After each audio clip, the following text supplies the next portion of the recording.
Today I'm going to show you the family tree of Mughal emperors. The Mughal Empire was located in India and was one of the richest empires in world history. I'll be using my Asian royal family trees chart, which is available as a poster from my website usefulcharts.com. On this chart, the various Indian dynasties are shown in orange, and we'll be starting here with the founder of the Mughal Empire, an individual named Babur. But before we look at his descendants, I want to give you some quick information about two things. First, a few facts about India, and second, some details on Babur's ancestors, the Timurids. Today, the area from the Himalayan mountains to the ocean is a single country called India, with Pakistan in the west and Bangladesh in the east. But throughout most of world history, India was not united like it is today.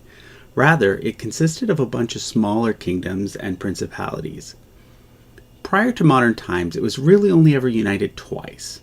First, by the Maurya Empire about 300 BCE, and second, by the Mughal Empire, which is the subject of this video.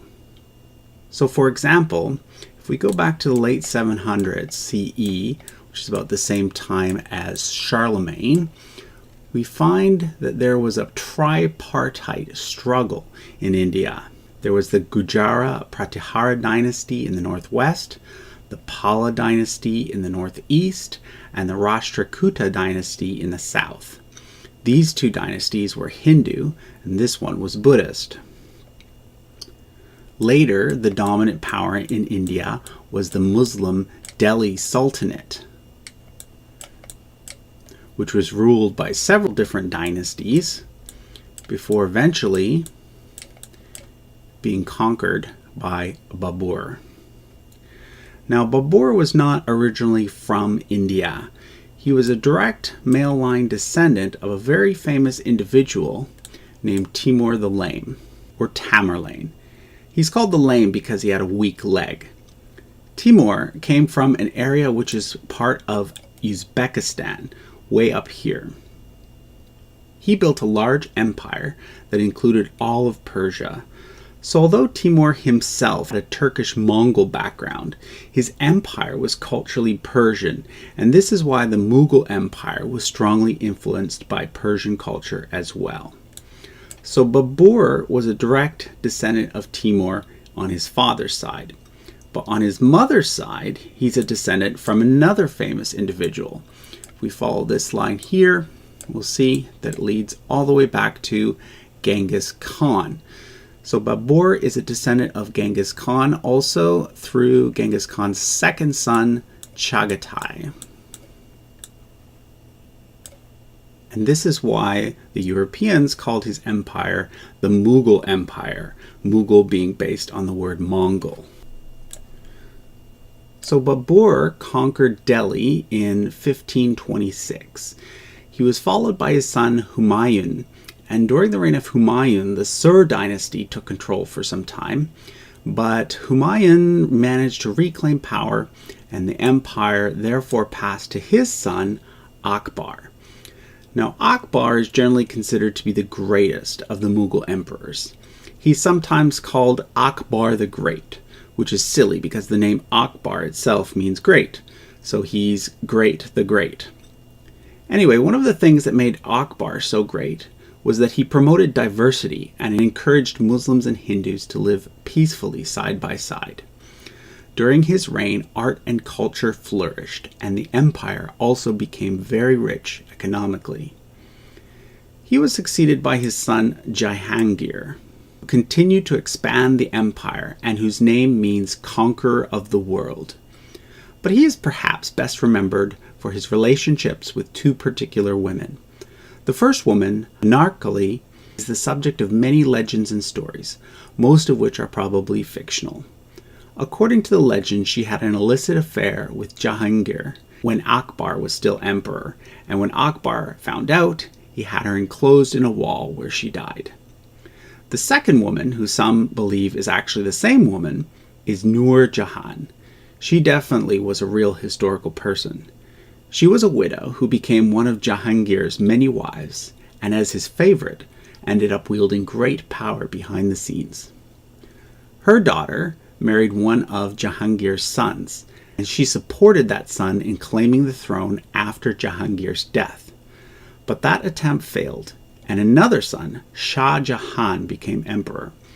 He was married to a niece of Nur Jahan named Mumtaz Mahal. Shah Jahan built the famous Taj Mahal as her burial place, and he himself is buried there as well. He was followed by his son Aurangzeb. Under Aurangzeb, the Mughal Empire reached its largest size, both in terms of land area and economic power. He reigned at the same time as Louis XIV in France, but was 10 times richer. But during the reign of Aurangzeb, the stage was set for the Mughal Empire's decline. He was notably less tolerant than the previous emperors, and this led to internal conflicts. His death was followed by 7 emperors within 7 years.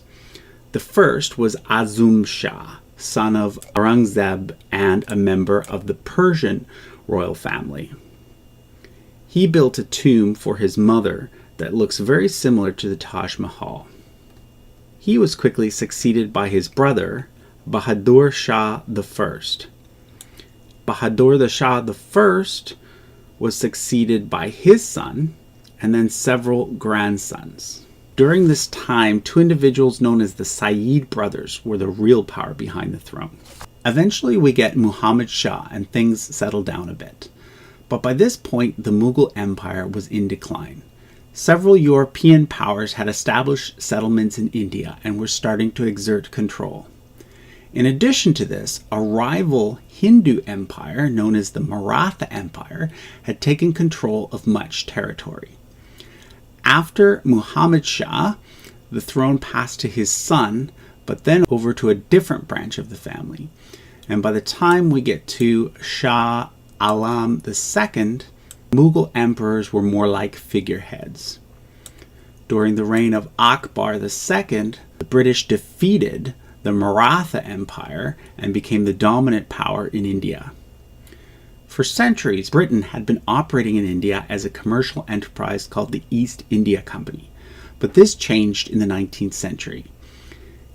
In 1857, there was a major uprising in India against the British. The British quashed the rebellion, and the Mughal Empire came to an official end, with Bahadur Shah II being its final emperor. The British crown took direct control of India, and Queen Victoria was made empress. This period of history is known as the British Raj, which means British rule. The British rule continued all the way to 1947, shortly after World War II. Queen Elizabeth's father was the last emperor of India. In 1947, India was partitioned into India and Pakistan. India officially became a republic in 1950, and Pakistan officially became a republic in 1956. This means that Queen Elizabeth was actually Queen of Pakistan for a short period. Now, before we end things, let's look at the question of who would be the Mughal Emperor of India if we were to trace the Mughal line down to today.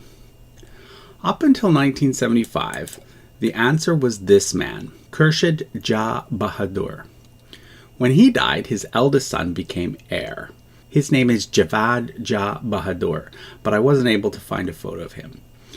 Javad does have children and grandchildren, so it looks as though the dynasty will continue for a while yet, although obviously no longer ruling. That concludes our look at the family tree of Mughal emperors. In the coming weeks and months, I'll be doing videos on the Chinese emperors as well as the Japanese emperors using this same chart. If you'd like to buy the poster version, it's available at usefulcharts.com.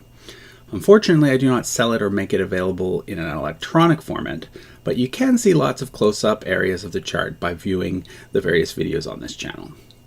Thanks for watching.